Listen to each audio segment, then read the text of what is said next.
I saw him eat right there. I can only imagine. Yeah.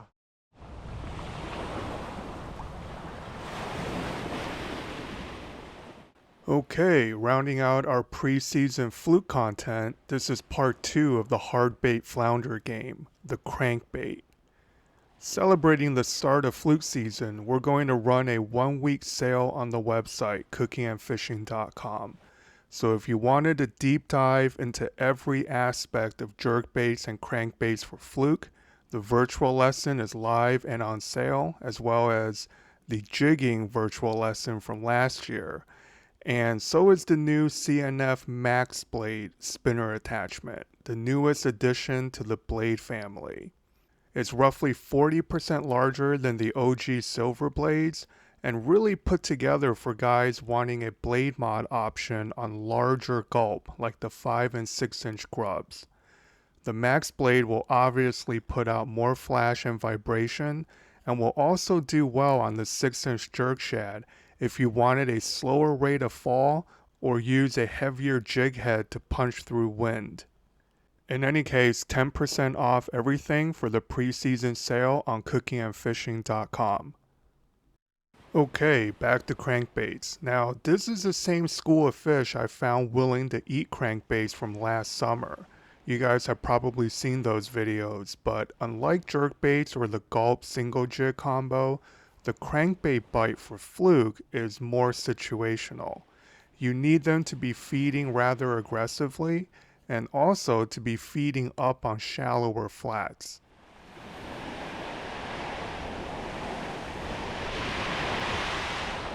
Oh, you're heavy. You're heavy. Wow.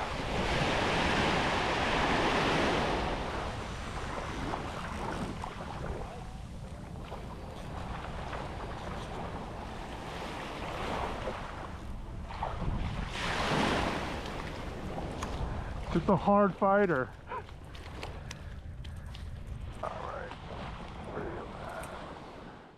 Yeah, you guys are going to see some big fish caught in this video, and if you stay to the end, you'll get a little sneak peek into yet another technique I've been playing around with for Fluke.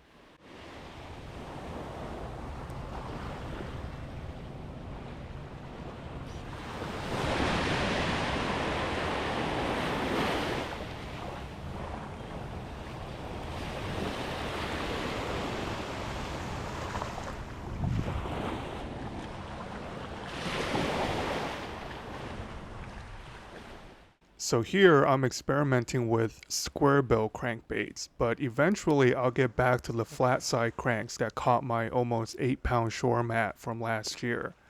I do tend to stick with the shallower diving crankbaits for Fluke. I've tried deeper crankbaits, but ultimately the jerkbait and jig works a lot better when the fish are holding beyond the first break.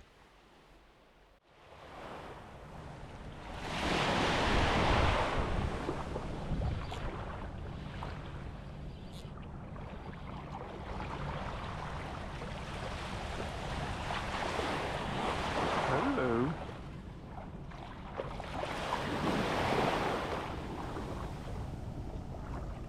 Come on, come on.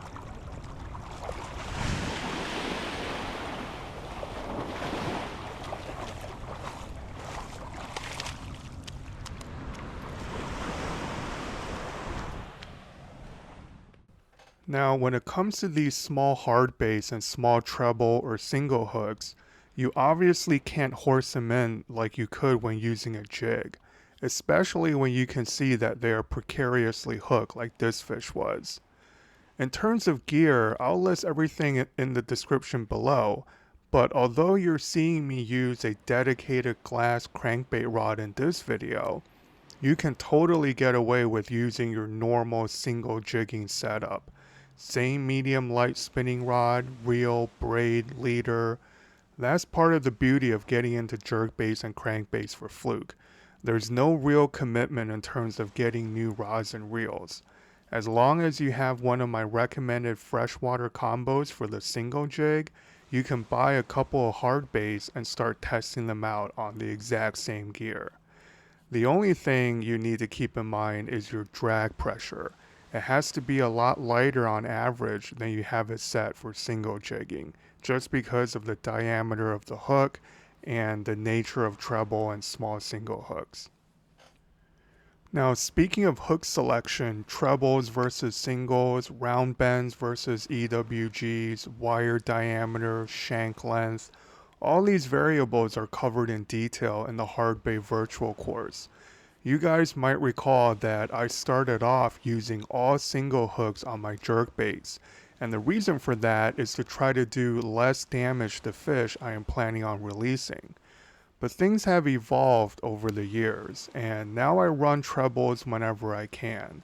I've mentioned this in other videos and podcasts, but ultimately I found that treble hooks do less damage, and it's counterintuitive, but it causes virtually no deep hooking incidents versus single hooks.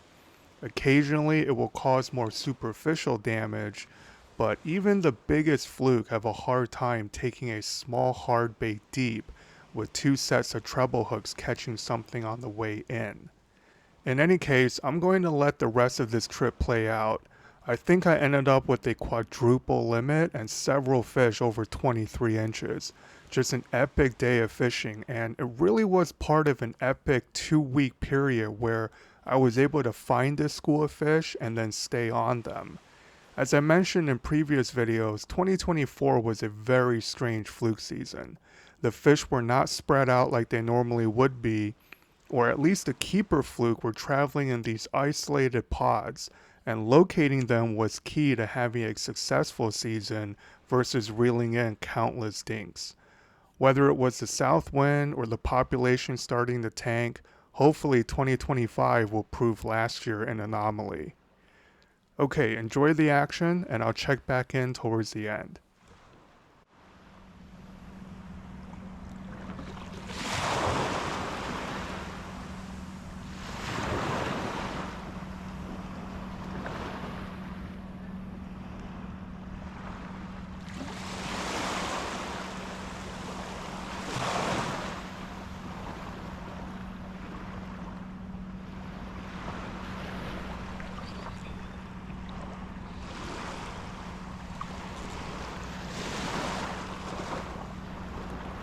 Oh, you choked it, choked it.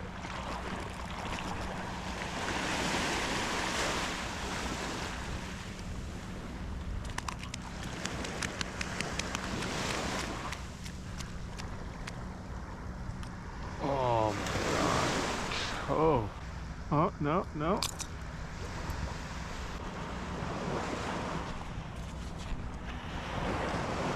Yeah, just...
bad.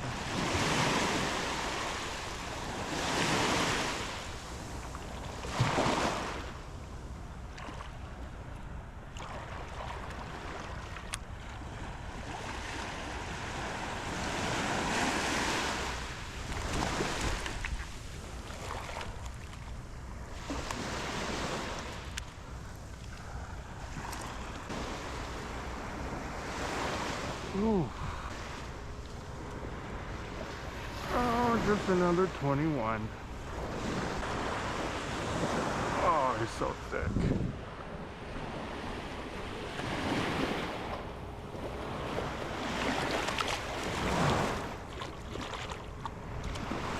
Hey, you can't be here.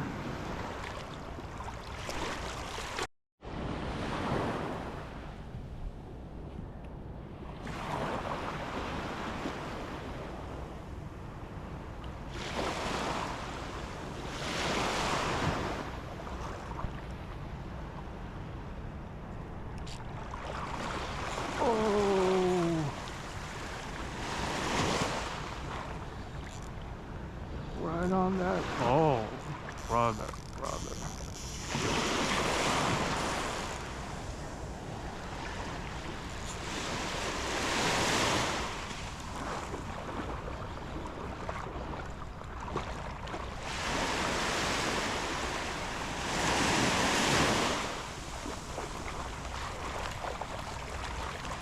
Come on.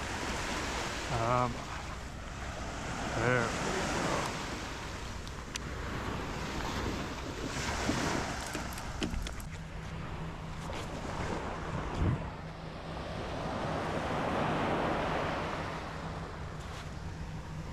Oh, almost.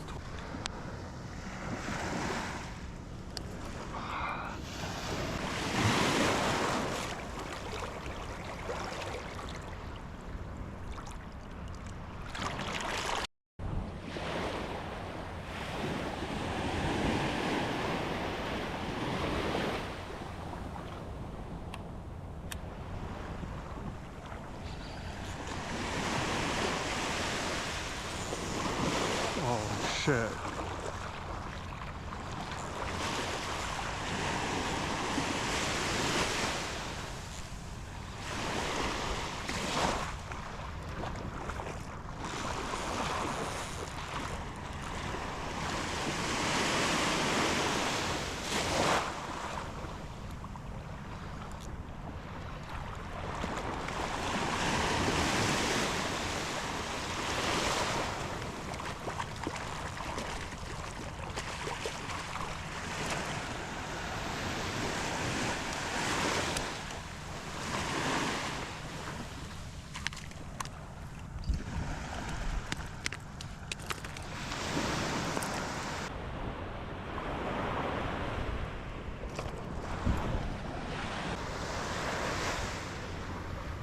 Ah, 21.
There you go.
Ooh.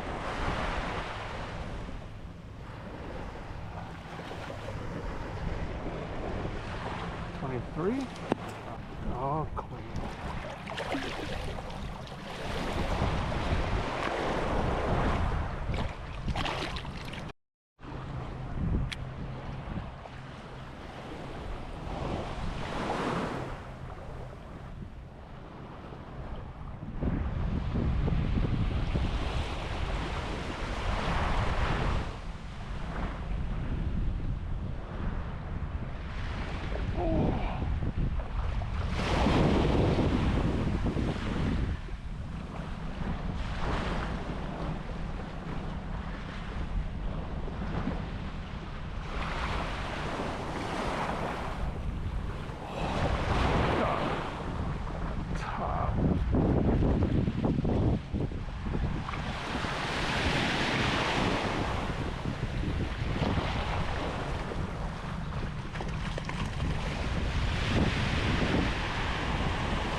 Well, I hope you enjoyed that run of crankbait action.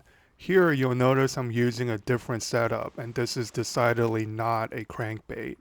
Those of you who follow my freshwater endeavors will recognize this bait immediately, but suffice it to say that after dialing in the single jig, jerkbait, and crankbait bite for Fluke, this is my next project. Also, I know someone will mention this in the comments, but I am well aware that is a ridiculous tan line I'm sporting at that point in the season.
I saw him eat.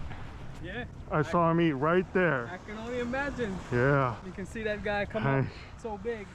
So that's Dave at Fabulous Fishing lending his moral support to yet another oddball fluke catch I had to see happen. I expect a lot more content featuring the bigger baits coming this season, and now we have a rotation of very different techniques from the freshwater world, all dedicated to catch our favorite flatfish. Okay, I hope you guys found this entertaining, tight lines, and I'll catch you on the next one.